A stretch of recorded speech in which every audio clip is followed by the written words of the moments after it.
Hi, good evening. Good evening to all my friends. If you're a cricket lover, there is a lot of action for you. India is going to play England in the first week of February. As we speak, England is playing Sri Lanka in Sri Lanka.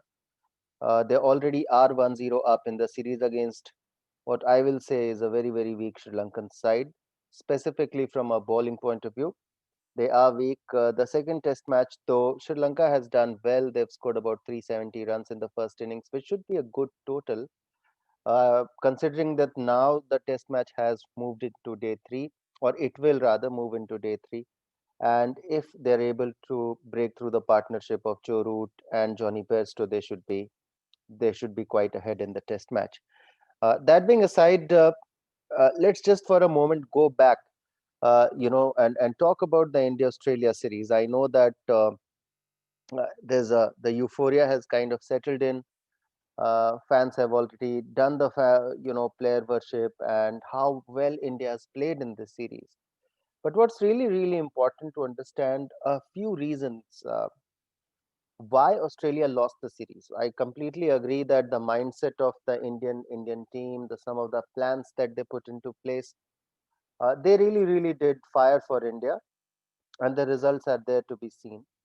And we've talked about it on so many occasions that after Adelaide, where India really was bundled out for 36 all out, after such a humiliation, the captain leaving, so many injuries happening, Indian team, they showed a lot of depth, resilience, and mental strength to come back to beat the Aussies in their own den, specifically the finale in Gaba, Brisbane, where Australia almost has a clean record for the last 32 years, except for this one test match where a very underrated Indian team, a very young, inexperienced Indian side came in and they beat the Australian side, which is almost full strength. But why all of this is right? I just thought that I gave a long, hard thought about what happened in the series, and for me, basically, there were three reasons why Australia lost the series and why India, despite everything, all the circumstances that we did speak about right now, ended up on the winning side. So let me just tell you the three reasons, which actually, for me, in the hindsight, of course, I realized that these are the reasons why Australia. I mean, these were the three things possibly they could have done differently if they had to, and I'm sure that the outcome of the series would have been very different. So, reason number one for me is the Australian bowling. Now, a lot of you will say that Australia did actually field one of the best bowling attacks, which they did. They have a fantastic bowling attack in Pat Cummins, Nathan Lyon, Josh Hazelwood, and Mitchell Stark. Even though Mitchell Stark was a bit off color, but I think if you talk about some of the impact wickets which he took, specifically in the first couple of test matches where he bowled what I felt was one of the best opening overs of a test match which I've seen in recent times to Mayank Agarwal. So the bowling attack, it was a well-rounded off bowling attack, a left arm, swing bowler who bowls really fast, somebody as accurate, hit the deck hard, can bowl the short ball. Pat Cummins, Hazelwood is very accurate and he's got some terrific skills with the ball. The sort of stuff that he does off the seam and sometimes even in the air. This was the series where I saw that Josh Hazelwood was getting a lot of movement in the air as well. And then Nathan Lyon, we know that how much the classical off spin, the sort of the bowlers that a Nathan Lyon is, or even a Moeen Ali is. These are the kind of bowlers who have given Indian batting a lot of problems in the years that have gone by. And we've lost wickets to these kind of bowlers in heaps. Bowlers who typically are side on, who bowl wide outside the off stump, that kind of a off spin, have a lot of overspin and bounce. These are the sort of bowlers that we've struggled against. And despite all of it, Australian bowling attack was not able to get the Indians out. And for me, the reason, if you ask me, the real reason was that I just felt that into the series, somehow Australian bowlers they started to mimic or copy the Indian bowling strategy. Now, if you have such amazing bowlers who are tall bowlers, strong bowlers, and the real channel of Australian attack has always been the fourth stump, the fifth stump, or even the sixth stump line, and letting the Indians play on the offside, or in much rather forcing them to play on the offside. And I thought that Australia did not do enough of that. They attacked the stumps. Their line was very much off stump, middle stump, sometimes even leg stump. So they were bowling inside the line of the stump. Now, what it does is that for Indian bowlers who are not very tall, are not used to the Australian conditions, and also recognize the strength of Australian batters to cut the ball, to chop the ball, to play off the back foot on the offside. So for them, this kind of a strategy is really good because then it really strangles the run making option for the Australian batters. But then if you look at the Indian batters, I mean, they always have had this vulnerability outside the off stump. Even in the last test match, the last day, the ball that Rohit Sharma got out on, if you remember that ball, he could have actually left that ball alone, but he went feeling for that ball. The ball was on a fifth, sixth stump line, and it just swung away from there. So for me, I think Australia made that error of not holding that line, that corridor of uncertainty outside the off stump. Instead, they sort of attacked the Indian bodies and the stump line too much, which is a strength of Indian batsmen. So even though they were strangled, possibly they were not scoring enough runs because they had packed the leg side field, which I felt was sort of a knee jerk reaction to India's bowling plans to Australia. The first couple of test matches, I thought Australia was bowling the channel of uncertainty. But then after that, especially in Melbourne, when they saw that the Indian bowlers, they're attacking the bodies and they're strangling, they have this leg side trap and all of that. I think they fell into that trap, which was not the right areas for them to bowl. I even thought that Nathan Lyon did not bowl wide outside the off stump too much. Because if you see, not a lot of Indian batsmen actually go on the back foot or uncover their wickets to play him against the turn. And it was that kind of a delivery. If you remember that Nathan Lyon got wickets of Umesh Yadav, even though he's a tail ender. Even Shubman Gill, it is that dip and the little variations of turn or the lack of it that actually gets him the wickets from outside the off stump, where then he starts to challenge both the edges. So for me, Australian bowlers, they tried to mimic the Indian bowling plan because it was working really well for India.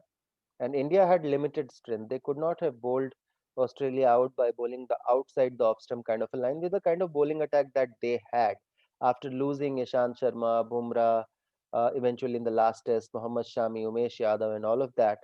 And therefore, this was possibly the best plan for India. But in my opinion, I really don't think that this was the best plan for Australia to be attacking the line of the stumps too much, because that is the line that Indian batsmen, they are the most comfortable playing. So that's point number one. Point number two, I mean, it looks very obvious, but the Australian batting, it wasn't really up to the mark. While you will see that Labuschagne scored a lot of runs, Steve Smith had a moderate series by his own high standards. He has a career average of 60 plus. I think he scored runs at an average of 42, 43, which still is very good, but not really as good as his own record is. Uh, but for me, the real problem in the Australian batting, I will not say that it were the openers. I thought openers from both the sides, they had a torrid time in the series, and and therefore I will be slightly easy on the openers. For me, the problem of the Australian batting was the middle order, and when I say middle order, I mean number five, number six, and number seven, where Tim Payne was batting. I thought Matthew Wade playing as a number five throughout the series, it just did not make sense for me. I really struggle to find any sort of a logic to this decision, because Matthew Wade is a hitter of the ball. He's a good white ball cricketer. As a wicket keeper batsman, yes, he could have added value. Purely as a batsman, I've never really seen him playing, an inning of substance all through his red ball career or white ball career, which will give me the faith or the belief that he can come in and be a good number five for Australia. So that's one. Number six, Cameroon Green. I think Green has shown good potential, but for me, the kind of value that I was really expecting out of Green, it just wasn't there. And I thought Australia should have really understood it rather early in the series. Possibly they thought that this Indian bowling attack is not that strong enough, or this team is not that strong that they continue to pursue with Green at number six. Because for me, if Green had to play number six, he also had to bowl a few overs. And from whatever little I saw him bowling, his pace was good, his bounce was good. He's a tall kid, but he should have bowled a little bit more. He's a young guy. He could have easily bowled another, 5 to 10 overs per innings easily, and that would have allowed the more premium faster bowlers of Australia to have some rest. Even as a batsman, Green, he was, for me, the signs are there, but I don't really think that he's a ready product as of now to come into the team and bat number six for the entire series.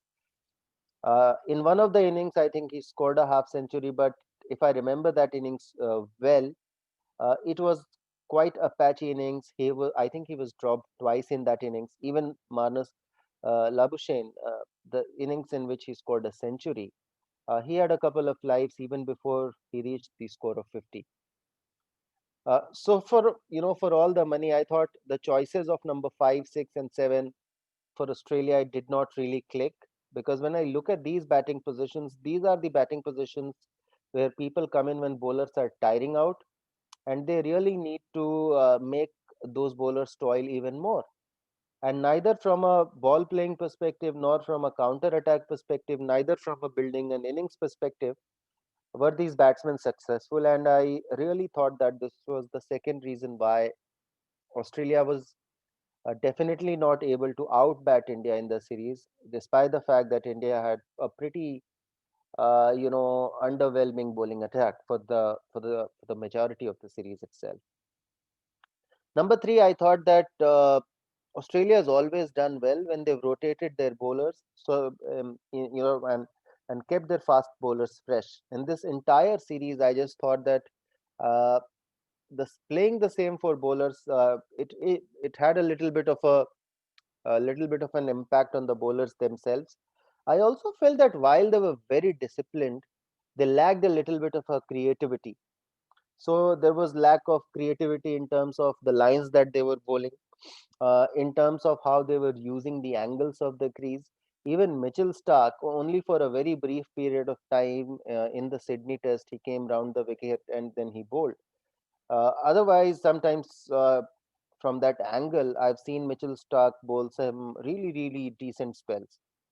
So there was a lot of, I just thought that they went through the routines and there was not much variation in the plan. Possibly they thought that they will not need other plans to get this Indian side out, which was the mistake. But I really thought that the way they were used, possibly they were a little bit tired towards the end of the series, because there was not much gap between the test matches as well for them to recover. Also, I think starting the second test match, Indian batsmen had started to keep them on the field for very, very long period of time, which also hurt the physical condition of these bowlers. And if you remember, uh, fifth day of Brisbane, I just thought that on a fifth day pitch, if they had a little bit of more energy in their bodies, physically had they been in a better shape, possibly they could have, done the short ball barrage from both the ends instead of just Pat Cummins coming in and doing that. Possibly even Cameron Green could have done it from the other end, using his height and stuff like that, because it was a pitch which was up and down. I also felt that throughout the series, the Australians they bowled a little bit too short. They were not really on the full length. I clearly remember in Brisbane and Gabba, Shardul Thakur was getting driven in the first innings when Australia were batting, but he was bowling significantly fuller. He was also getting the ball to move away, and in the process, he got some wickets. With the additional pace that the Australians have, they could have had some cover and possibly. I just thought that they bowled a meter and a half short uh, throughout the series. So for me, these were the three reasons why I thought Australians were not able to get the Indian wickets, uh, 20 wickets, especially in the last three Test matches. Um, Number one, Australian bowling fell in the trap of mimicking Indian bowling strategy, which not really is the strength of Australia. They should have stuck to the line outside the off stump.